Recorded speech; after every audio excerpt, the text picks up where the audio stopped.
Bienvenido al canal, si eres nuevo, yo soy Fran, estoy dentro de mi Tesla Model 3 de 2022. Este es un long range y llevo ya más de 2 meses con él.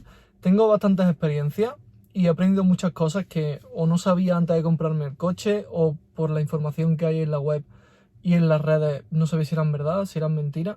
Y creo que es importante para una persona, sobre todo que se plantee comprar un Tesla, que vea este vídeo y que vea también la parte negativa. ¿Por qué? Porque si quieres ver las cosas buenas, tienes un montón de canales como el de Eduardo Arco, el de Saúl López, que te van a contar prácticamente lo bueno del coche, y hay muchas cosas que omiten, no dicen, o que realmente ellos no han experimentado y que yo sí. Así que por eso estoy aquí contigo y hoy te las cuento.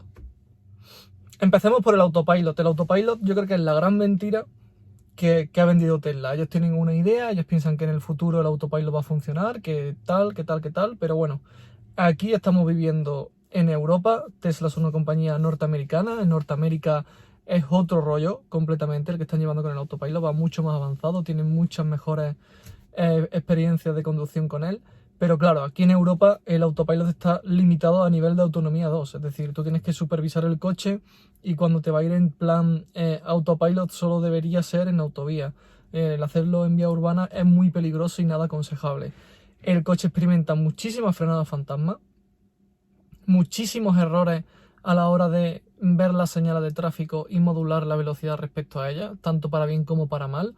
Igual entras en una zona que tú estás a 30, vas a 30, vas a 30 y de repente el coche se vuelve loco o ve una señal de 70 y te pone que son 100 o que te pone que son 90 y el coche acelera, y este coche no es un coche que acelere con miedo. Y entre eso, subida y bajada de velocidad y la limitación que tiene, es muy difícil, o sea, en Europa es muy difícil que el autopilot vea la luz en los próximos 3 años. 3 años mínimo, o sea, siendo optimista. Luego, el precio que pagas por el autopilot son 7.500 euros aquí en España, y estás pagando por una promesa de que sí, tu coche va a tener conducción autónoma. También te digo que como en Europa digan, para conducción autónoma hace falta que tenga sensores LiDAR, Tesla va a decir, no, es que en Estados Unidos no hace falta. Tú, como estás en Europa, quieres sensores LiDAR, paga los 7.500 euros que ya habías pagado, y ahora además paga otros 3.000, otros 4.000 por los sistemas de LiDAR, ¿vale? Para que te lo instalemos, porque como tú eres Europa, tú eres especial, y eso 100% te lo vas a comer. Y luego, claro, la gente se piensa que este coche es súper autónomo, que puede hacer un montón de cosas sola, pero no es capaz ni de aparcar en línea. O sea, como tú no pagues el autopilot mejorado, que son 3.800 euros, no puedes aparcar ni en línea siquiera el coche automáticamente. Y estamos hablando de un Tesla. O sea, me parece una puta locura. Cualquier persona a día de hoy que se compre un coche, sea de la marca que sea de la gama que sea, tiene la opción de por muchísimo menos, tener aparcamiento automático del coche. Segundo punto, el software de Tesla.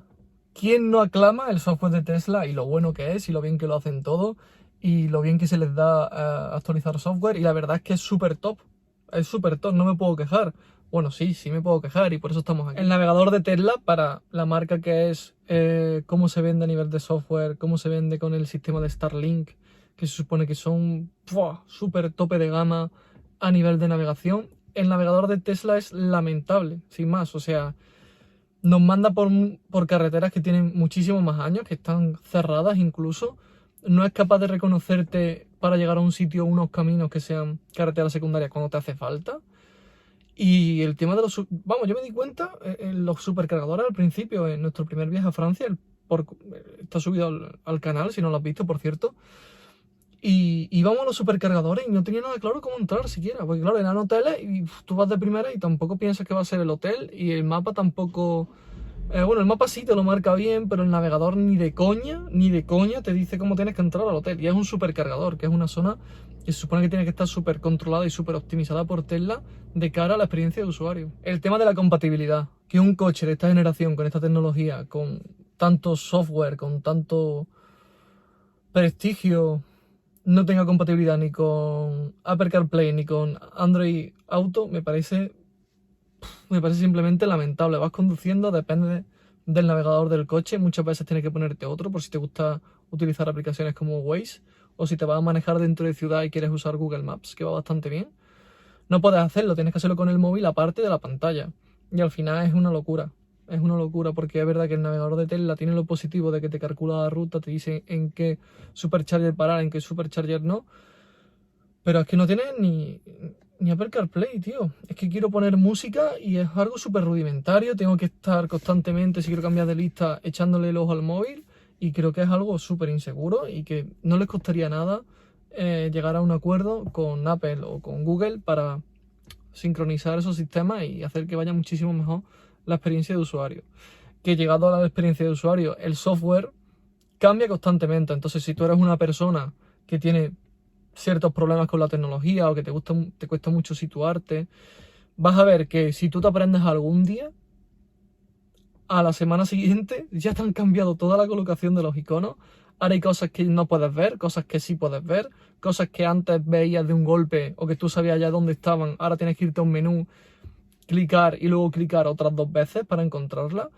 Y eso me parece que a nivel de experiencia de usuario es súper negativo. Sí es verdad que hay cosas que mejoran y que ellos opinan y que con el feedback de la gente van mejorando, pero luego hay otros cambios que hacen que no tienen ningún tipo de sentido y te ves a gente como la que no nombrado antes, a Saúl López, pidiendo por favor que haya cosas que cambien, que haya cosas que vuelvan porque les hace falta, o sea, y ya están acostumbrados y son cosas súper positivas, como el tema de los consumos que te salía antes debajo de tu coche en la pantalla cuando ibas conduciendo y que era algo súper vital y súper necesario, o sea, y ahora no lo tienes, no sabes ni vas conduciendo y si quieres ver eso, tienes que abrirte un menú, tienes que irte al menú de trayecto y te tapa completamente el navegador. Entonces, ahí la experiencia de usuario nefasta. La calidad-precio, sí es verdad que tú estás pagando por un coche que tecnológicamente no hay ninguno como él en el mercado y que por ahí puedes decir, vale, estoy pagando mucho por tecnología y los materiales, pues bueno, pues se pueden ver que algunos son unos plásticos así en blanditos, en general no es tan mal, a mí me gusta el acabado, también es verdad que es muy minimalista, una persona que venga de Mercedes muy difícilmente se va a mover a Tesla, muy difícilmente, ya te digo, a mi novia por ejemplo le va a pasar eso, porque por dentro son súper simples, y para la gente que le gusta ostentar y que le gusta ver lucecitas, es un coche súper cutre para ellos, y así es como lo ven, y por eso no se lo van a comprar nunca.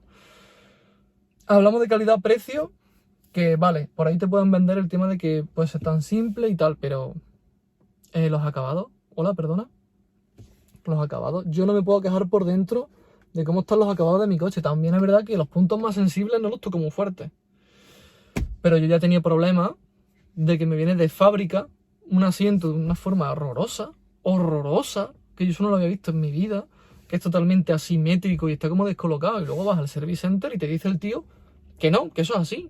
Es que el Model 3, los asientos traseros son así. Cuando yo, el que probé, el día que fui a ver el Tesla Model 3, no tenía los asientos así. El que yo miré, igual no me fijé en el momento, pero es algo que cantea, o sea que yo lo veo a día de hoy y cantea, y viene así de fábrica. Y luego llevo 2 meses con el coche y se me salta un plástico del exterior del coche. También es problema de ellos, en este caso era una cinta de doble cara que no estaba bien pegada o se había ido o a lo mejor ni la habían puesto. Entonces son cosas que estamos hablando, de que te quieres ir a un performance y te estás gastando cerca de 65.000 euros en un coche que luego te va a venir con los asientos atrás descolocados. Entonces, ¿qué me estás contando?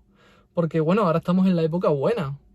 Todo esto es en la época buena de Tesla. Hay muchísima gente que está teniendo problemas serios porque se han comprado un coche de segunda mano y les han venido un coche de los que eran de América, que el que lo ha vendido porque lo tenía que vender porque era una ruina de coche y que ahora está teniendo problemas. Estamos hablando de nivel de soldadura, a nivel de estado de la batería, a nivel de acabados interiores, de piezas que se descuelgan, de cosas que han llevado al service center y les han hecho un boquete en algún sitio. Entonces tened mucho cuidado porque si compráis un coche, si compráis un Tesla de segunda mano, hay que andarse con muchísimo ojo a que no te la cuelen. La exclusividad que tiene Tesla, yo para mí es un problema. ¿Por qué? Porque tú estás comprando un coche que en rango de precio compite directamente con Mercedes, BMW, Audi, y que si es verdad que tú luego te vas a nivel de exclusividad, te vas a cuántos talleres tienen, cuántos service center tiene, y lo estás comprando a lo mejor con Maserati, con Porsche, y eso lo estás sufriendo, y lo estás sufriendo de primera mano. Aquí os voy a poner una lista con los service centers que hay, y estamos hablando de que para toda España solo hay esto, y son en capitales que son muy importantes en el país, Y hay zonas totalmente abandonadas, como el norte de España o el oeste de España. Es que no hay absolutamente nada en esa zona. Entonces, si tienes un problema y tienes que llevarlo a un taller y te dicen que vayas al taller oficial, te la vas a ver putas. Eso es lo primero, que tienes que ir al taller oficial y te la vas a ver putas. Lo segundo es, llega al taller oficial, que tengas algún problema serio de mecánica, que te tenga que venir una pieza y que haya pieza. No hay piezas en stock. Están ahora mismo centrados simplemente en producir coches y no hay piezas en stock. Entonces, por ahí también hay gente que se está viendo con 2 meses de reparación, 6 meses de reparación, y están esperando a que les llegue una pieza que nunca llega. Y se están viendo muy, pero que muy jodidos sin coche. Luego, la experiencia de compra. O sea, yo me imagino que yo estoy pagando un coche y estoy sufriendo la exclusividad de un Maserati, de un Porsche, y yo luego voy a Tesla y me quiero comprar un Tesla, y tratan a cualquier persona que no sea un fan como me han tratado a mí. Yo me compré el coche porque yo quería el coche, yo sabía qué coche quería y yo estaba seguro de que quería este coche. Pero si fuese por el vendedor, jamás me habría comprado el coche. Estamos hablando de jamás. Gente con poquísima experiencia, un problema, detrás otro problema, detrás otro, cosas súper básicas, cosas que ellos tienen que solventar por ti y que te la ves jodido porque el vendedor es muy malo o tiene muy poca experiencia o simplemente yo he tenido muy mala suerte. Pero por favor, si hay alguien que le haya pasado igual, que se ha comprado el coche porque lo quería y no por el vendedor, que lo ponga en los comentarios porque es que me parece lamentable el servicio de cara al público que tienen los vendedores de Tesla. Muy, pero que muy deficientes. Nada de experiencia, no saben ni lo que venden, coño. Y estás en Tesla, ¿sabes? Y ya así, para cerrar, te vas a encontrar con problemas que ya son inherentes del coche eléctrico, no solo de Tesla. Es más, son problemas que Tesla minoriza un montón por el hecho de ser Tesla, como viene siendo los puntos de carga. Tú, en trayecto, provincia a provincia, de un país a otro, no tienes problema porque la red de supercargadores es impresionante. El problema está en los destination chargers, o sea, cuando tú llegas a un sitio, ¿dónde cargas en ese sitio? Yo ya, por ejemplo, estoy empezando a modificar mis viajes y estoy empezando a ir a algunos sitios, en plan hoteles o Airbnb que tienen punto de carga, porque para mí es importante cargar el coche y estás en un pueblo, en un sitio donde no se puede cargar en ningún tipo de sitio. Esto se ha visto, por ejemplo, en el viaje que hemos hecho a Granada, que también está en lista de reproducción y estamos empezando a subirlo ahora al canal, en el que menos mal que yo tenía un Tesla, porque si no, en vez de llegar a la hora de comer, habría llegado a la hora de la cena.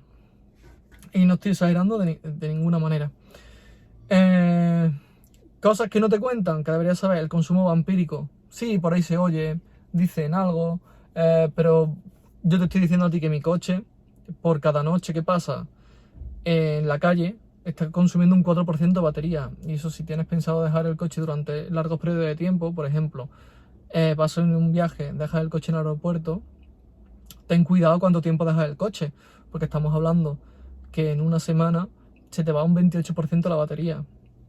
Entonces por ahí ten cuidado, vaya a ser que llegues y te encuentres con el coche absolutamente pelado de batería. Mucho cuidado con el consumo vampírico, que eso al final también se traduce en dinero, porque cada tanto por ciento que pierdes son kilovatios hora que estás perdiendo y es dinero que has invertido en combustible y que se te va a nada, a ningún sitio. Luego, el tema de que varíe tanto la autonomía del coche, que si es invierno tiene mucha menos, que si es verano tiene más, que si es entretiempo tiene bastante más, que si subes puerto de montaña, bueno, eso es normal, tanto con un coche como con otro. Lo que pasa aquí es que como no tiene dónde cargarlo, pues te jode el doble. Entonces eso de que varíe tanto la batería, dependiendo de las condiciones, de la temperatura, eso es algo muy negativo del coche eléctrico y que vas a sufrir. Si vives en España casi siempre hay un clima bastante bueno, entonces por ahí te libras, pero si ya vives en países del norte, que tienen la suerte de que hay más puntos de recarga, vas a sufrir el tema de la variabilidad de la autonomía de tu vehículo. Y luego, poquito más, la experiencia con el service antes cuando yo estaba ha sido buena en general, no me puedo quejar, pero sí que es verdad que hay mucha gente que han acabado ya en juicio incluso por cómo se les ha tratado, por cómo han llevado su coche adelante, y no todo es positivo. Yo creo que una persona que vaya a hacer una inversión en un Tesla tiene que tenerlo muy claro, tienes que tener cuidado porque como el coche te salga mal, te va a salir mal. Si te sale bueno, yo por ahora me doy con un canto en los dientes, ojalá todo siga así. Me ha salido bastante bien el coche, no tengo ningún problema, todos son cosas buenas. Pero si te vas a comprar un Tesla, ten cuidado, míralo bien, piénsalo bien y sobre todo infórmate.